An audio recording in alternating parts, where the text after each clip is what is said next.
সন্দীপ ভৌতিক স্টোরির আজকের গল্পে আমি শোনাবো অঘরীর মায়াজাল থেকে কিভাবে গ্রামবাসীদের রক্ষা করবে কাল শক্তি। যারা চ্যানেলে নতুন আছো তারা প্লিজ সাবস্ক্রাইব করবে। আমি সন্দীপ। শুরু হচ্ছে আজকের গল্প।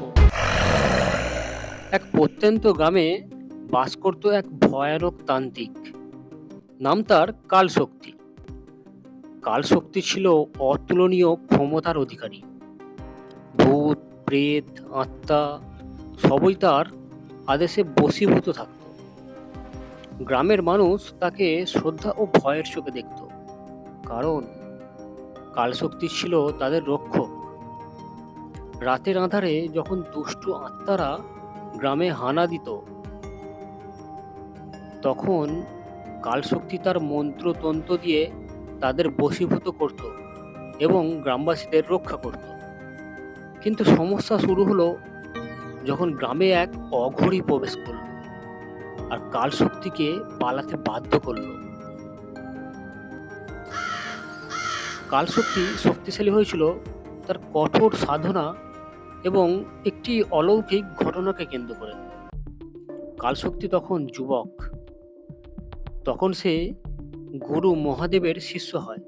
কালশক্তি গভীর অরণ্যে গিয়ে বছর বছর কঠোর তপস্যা করেছিল। সে দিনরাত মন্ত্র জপ করত এবং তন্ত্র শক্তির গভীর জ্ঞান অর্জন করত। তপস্যার এক পর্যায়ে গভীর রাতে সে এক অলৌকিক স্বপ্ন দেখে। স্বপ্নে দেবতা শিব তাকে বলেন যে অরণ্যের এক গোপন গুহায় একটি শিবলিঙ্গ রয়েছে, যা অশুভ শক্তিকে বশীভূত করতে পারে। কালশক্তি সেই গুহা খুঁজে পায় এবং শিবলিঙ্গটির সামনে আরও 3 বছর উপবাস করে তপস্যা চালায়। তার কঠোর সাধনায় সন্তুষ্ট হয়ে দেবতা শিব তাকে বর দেন এবং বলেন, এই শক্তি তোমাকে দান করলাম, তবে মনে রেখো, তুমি যদি এ শক্তি অপব্যবহার করো তবে তা চিরতরে হারিয়ে যাবে। দেবতা শিব তাকে পঞ্চমন্ত্রের জ্ঞান দেন, যা ভূত, প্রেত এবং দুষ্টু আত্মাদের বশীভূত করতে সক্ষম। এই মন্ত্র এতটাই শক্তিশালী ছিল যে পৃথিবীতে আর কেউ তা আয়ত্ত করতে পারেনি। কালশক্তি শিবলিঙ্গের শক্তিকে ব্যবহার করে বিশেষ তন্ত্র যন্ত্র তৈরি করে। এগুলি ছিল তার রক্ষা কবচ। এই যন্ত্রগুলো তাকে আক্রমণ থেকে রক্ষা করত এবং তার মন্ত্রের ক্ষমতা বাড়িয়ে দিত। এভাবেই কালশক্তি এক সাধারণ মানুষ থেকে অতুলনীয় শক্তিশালী তান্ত্রিক হয়ে ওঠে।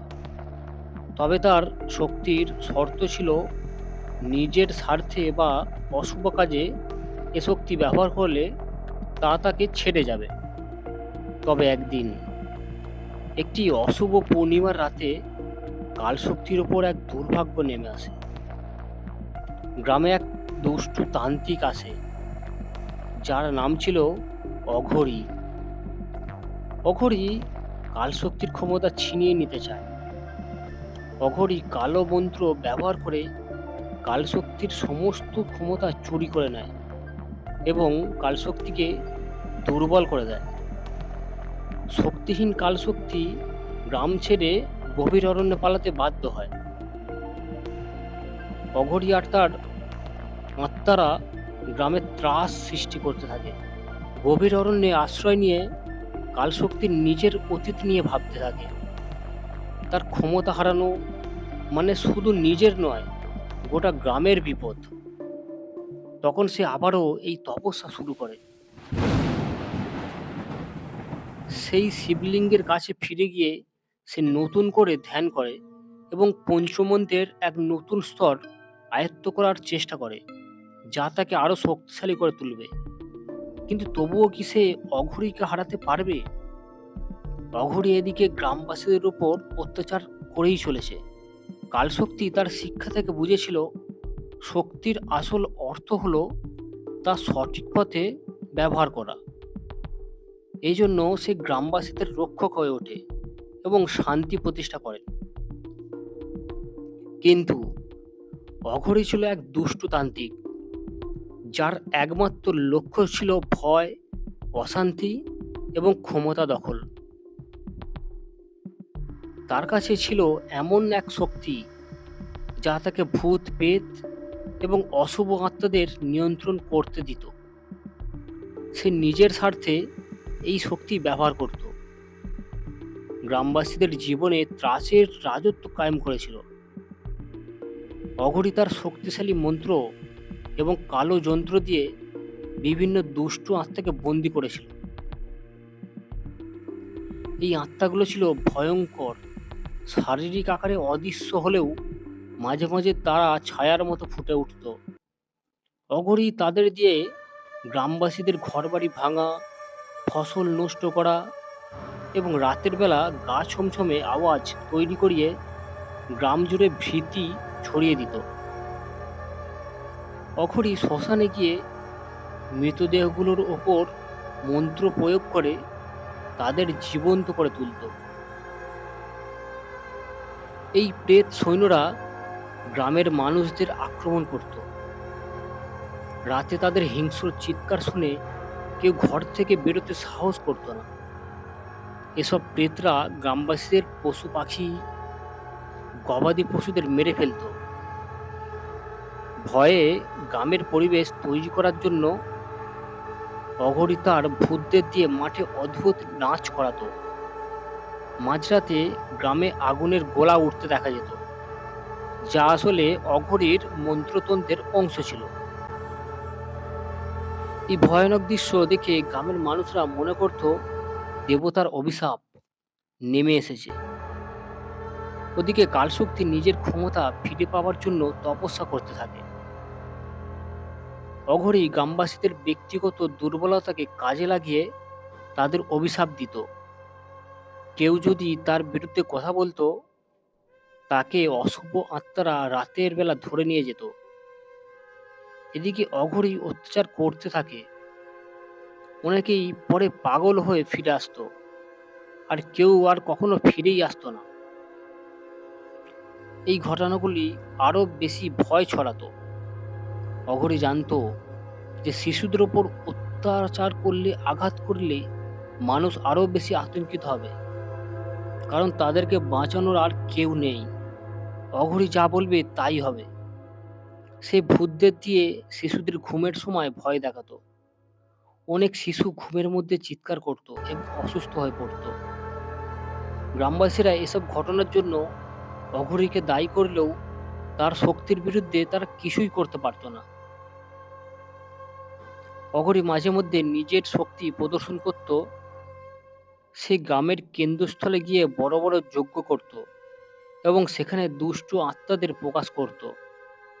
এই দৃশ্য দেখে গ্রামবাসীরা আরো ভীত হয়ে পড়ত। অঘরীর মন্ত্র এতই শক্তিশালী ছিল যে সে কালো মেঘ ডেকে আনতে পারত। গ্রামে ঝড় এবং বজ্রপাতের মতো কাণ্ড ঘটিয়ে সে গ্রামের প্রকৃতির সঙ্গেও ছায়াযুদ্ধ করত।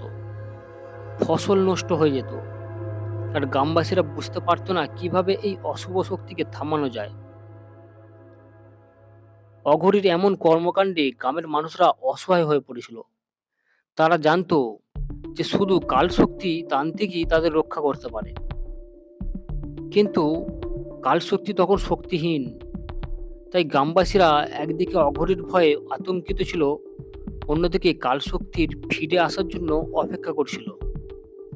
কালশক্তি যখন তার সমস্ত হারানো শক্তি ফিরে পেল, তখন সে জানতো যে অঘরী এবং তার দুষ্টু আত্মাদের পরাজিত করতে হলে তাকে শক্তির সঙ্গে বুদ্ধির ব্যবহার করতে হবে।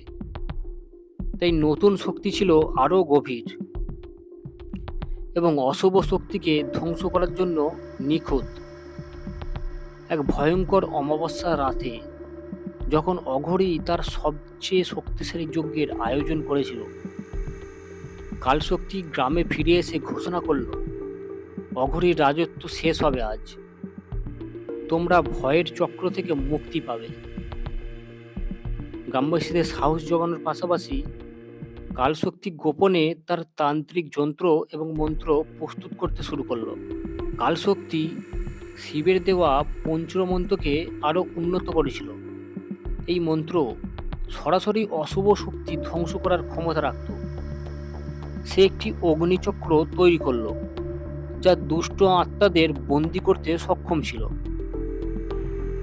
যুদ্ধের আগের রাতে কালশক্তি গভীর ধ্যানে বসে শিবের কাছ থেকে আশীর্বাদ গ্রহণ করে। কিন্তু অঘরীর ক্ষমতা ছিল অসীম, তাই সে ভেবেছিল এবারে কালশক্তিকে আর ছেড়ে দেব না, বন্দি করে নেব। অমাবস্যার রাতে অঘরী তার দুষ্টু আত্মাদের মুক্ত করে গ্রামে আক্রমণ শুরু করে। গ্রাম ঢেকে যায় কালো মেঘে, বাতাসে ভয়ের আওয়াজ আর আগুনের গোলা উঠতে থাকে। চারিদিকে মানুষের চিৎকার, কান্না, যেন মানুষ আজ মৃত্যুর সঙ্গে লড়ছে। সেই সময় কালশক্তি তার হাতে ত্রিশূল নিয়ে প্রেত সেনার সামনে উপস্থিত হয়। কালশক্তি তার অগ্নিচক্র ব্যবহার করে দুষ্টু আত্মাদের একে একে বন্দি করতে শুরু করে। অশুভ শক্তির আত্মারা তার মন্ত্রের সামনে দুর্বল হয়ে পড়ে। দুষ্ট আত্মাদের সরাসরি ধ্বংস না করে কালশক্তি তাদের শিবলিঙ্গের সামনে নিয়ে গিয়ে বশীভূত করে। অঘরী বুঝতে পারে যে তার প্রেত সেনা দুর্বল হয়ে পড়ছে। সে নিজের মন্ত্রশক্তি ব্যবহার করে কালশক্তিকে ফাঁদে ফেলার চেষ্টা করে। একটি শক্তিশালী ধোঁয়ার ঘূর্ণি করে সে কালশক্তিকে আঘাত করে। কিন্তু কালশক্তি শিবের বর পাওয়া কর্ম মন্ত্র ব্যবহার করে সেই আক্রমণ ফেরত পাঠায়। সে একটি দানবাকৃতির অশুভ আত্মাকে মুক্ত করে, যা গ্রামে ধ্বংসযজ্ঞ শুরু করে। কালশক্তি সেই দানবকে বশীভূত করার জন্য তার ত্রিশূলের ব্যবহার করে। ত্রিশূল দানবের বুকে বিদ্ধ করে এবং পঞ্চমন্ত্র উচ্চারণ করে তাকে ধ্বংস করে। অঘরী এবার সরাসরি কালশক্তির সঙ্গে লড়াই শুরু করে।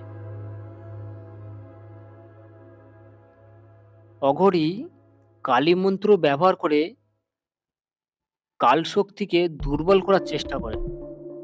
কিন্তু কালশক্তি শিবলিঙ্গ থেকে পাওয়া শক্তি এবং নিজের তপস্যার অর্জিত শক্তি দিয়ে অঘরীর মন্ত্রকে নষ্ট করে দেয়। যুদ্ধ দীর্ঘক্ষণ চলে, তবে কালশক্তি তার মন্ত্র দিয়ে অঘরীর আত্মাকে একটি শক্তিকুণ্ডলে বন্দি করে। শেষে কালশক্তি শিবলিঙ্গের সামনে অঘরীকে সম্পূর্ণ বশীভূত করে এবং তার সমস্ত শক্তি ধ্বংস করে দেয়। অঘরী আর কখনো ফিরে আসতে পারবে না, এমন একটি মন্ত্র দিয়ে তাকে বন্ধ করে দেয়। যুদ্ধ শেষ হলে গ্রামে শান্তি ফিরে আসে। কালশক্তি গ্রামবাসীদের সামনে প্রতিজ্ঞা করে যে সে আর কখনো এই ধরনের অশুভ শক্তিকে গ্রামে প্রবেশ করতে দেবে না। গ্রামবাসীরা তাকে সম্মান জানায় এবং তার ত্যাগের কাহিনী প্রজন্ম থেকে প্রজন্ম ছড়িয়ে দেয়। এভাবেই কালশক্তি তার ধৈর্য, শক্তি এবং বুদ্ধির মাধ্যমে অঘরী ও তার ভূতদের পরাজিত করে গ্রামে শান্তি প্রতিষ্ঠা করে। গল্পটি ভালো লাগলে চ্যানেলটি অবশ্যই সাবস্ক্রাইব করবেন আর লাইক, কমেন্টস এবং শেয়ার করবেন। কেউ গল্প পাঠাতে চাইলে কমেন্টসে জানাবেন। আমাদের ফেসবুকেও পেজ রয়েছে সন্দীপ ভৌতিক স্টোরি নামে, আপনারা সেখানেও ফলো করতে পারেন।